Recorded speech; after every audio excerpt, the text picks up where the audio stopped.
Lembra-se daquele toque de celular que todo mundo conhecia? Aquela musiquinha icônica que ecoava em todos os lugares, do cinema ao autocarro? Sim, estou a falar do famoso toque da Nokia. Nos anos 90 e início dos anos 2000, ter um Nokia era mais do que ter um telemóvel. Era um símbolo de status, de modernidade e, acima do tudo, de durabilidade. Quem nunca ouviu a piada de que um Nokia 3310 podia sobreviver a uma queda do espaço?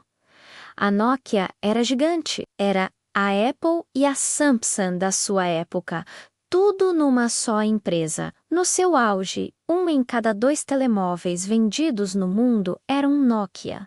Eles não eram apenas líderes de mercado, eles eram vezes o mercado. Desde o design inovador, como o Nokia 8110, aquele do filme Matrix, até os modelos mais acessíveis que levaram a tecnologia móvel a milhões de pessoas pela primeira vez, a empresa finlandesa parecia imparável. Eles eram mestres em hardware, os seus telemóveis eram robustos, a bateria durava dias e o sistema operativo, o Symbian, era o padrão da indústria. Era simples, funcional e fazia o que se propunha a fazer. A Nokia vendia centenas de milhões de aparelhos por ano. O seu valor de mercado era estratosférico. Parecia um império que jamais cairia. Mas, como a história nos ensina, os impérios, por mais poderosos que pareçam, podem desmoronar, e a queda da Nokia foi uma das mais rápidas e chocantes da história da tecnologia. O que aconteceu? Como é que uma empresa que estava no topo do mundo desapareceu do mapa em tão poucos anos? A resposta pode ser resumida em 2 palavras: complacência e arrogância. A primeira onda de choque veio em 2007, num evento em São Francisco. Um homem de camisola preta chamado Steve Jobs subiu ao palco e apresentou um dispositivo que mudaria o mundo para sempre. O iPhone não era apenas um telefone, era um computador de bolso com um ecrã totalmente tátil e uma interface revolucionária. A reação inicial da Nokia foi de desdém. Os executivos da empresa não acreditaram que aquele aparelho caro, frágil e com uma bateria que mal durava um dia pudesse competir com os seus telemóveis resistentes e eficientes. Eles pensaram: é um nicho. Não é para as massas. Este foi o primeiro grande erro. A Nokia subestimou completamente a mudança fundamental que o iPhone representava. Não se tratava mais apenas de fazer chamadas e enviar mensagens. A nova era sobre software, aplicações e experiência do utilizador. O jogo tinha mudado, mas a Nokia continuava a jogar segundo as regras antigas. Enquanto a Apple apostava tudo no seu sistema operativo iOS e na sua App Store, a Google respondia com o Android, um sistema aberto que podia ser adotado por qualquer fabricante. A guerra dos smartphones tinha começado e era uma guerra de ecossistemas de software. A Nokia, presa ao seu velho e limitado Symbian, viu-se subitamente a lutar uma batalha que não estava preparada para vencer. O Symbian era complicado para os programadores criarem aplicações, e a experiência do utilizador parecia antiquada em comparação com a fluidez do iOS e a versatilidade do Android. Internamente, a Nokia era um caos. Havia uma cultura de burocracia e lutas de poder.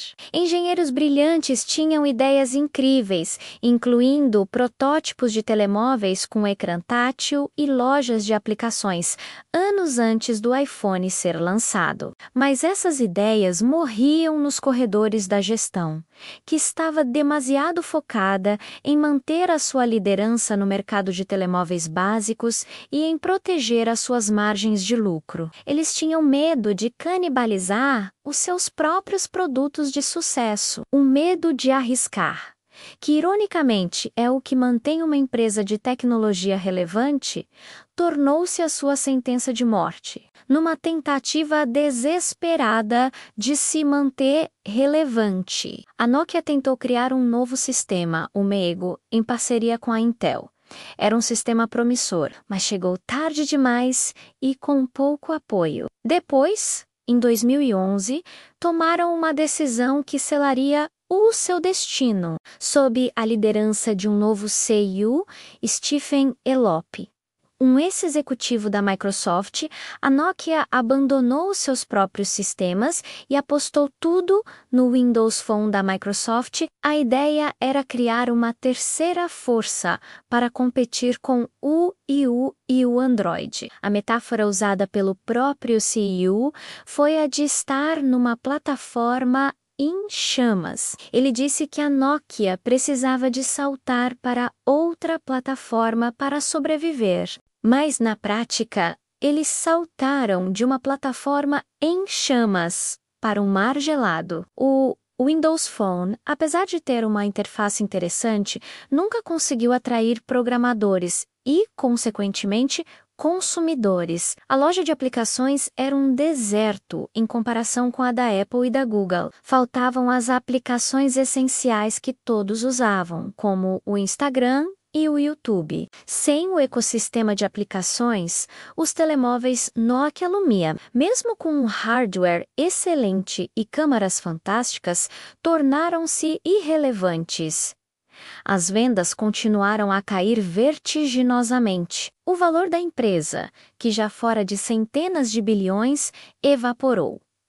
A outrora orgulhosa gigante finlandesa estava de joelhos. Em 2013, o inevitável aconteceu. A divisão de telemóveis da Nokia foi vendida à Microsoft. Foi o fim de uma era. A empresa que ensinou o mundo a usar um telemóvel tinha falhado em aprender a nova linguagem dos smartphones. A história da Nokia é um conto de advertência brutal para qualquer empresa, em qualquer setor. Mostra que o sucesso do passado não garante o sucesso do futuro. Mostra que a inovação não é uma opção, é uma necessidade. E, acima de tudo, mostra que ignorar as mudanças no comportamento do consumidor e subestimar a concorrência é o caminho mais rápido para a irrelevância. Hoje, a marca Nokia ainda existe no mercado de telemóveis, licenciada por outra empresa, a HMD Global. Eles produzem bons aparelhos,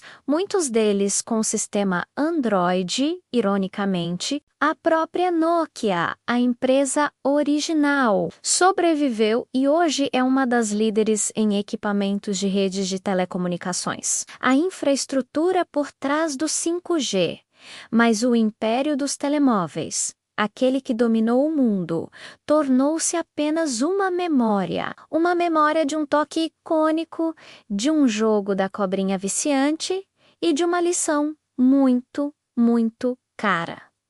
Obrigado por assistirem. Se gostaram desta viagem pela história da tecnologia, não se esqueçam de deixar um like, subscrever o canal e ativar o sininho para não perderem os próximos vídeos. Até a próxima!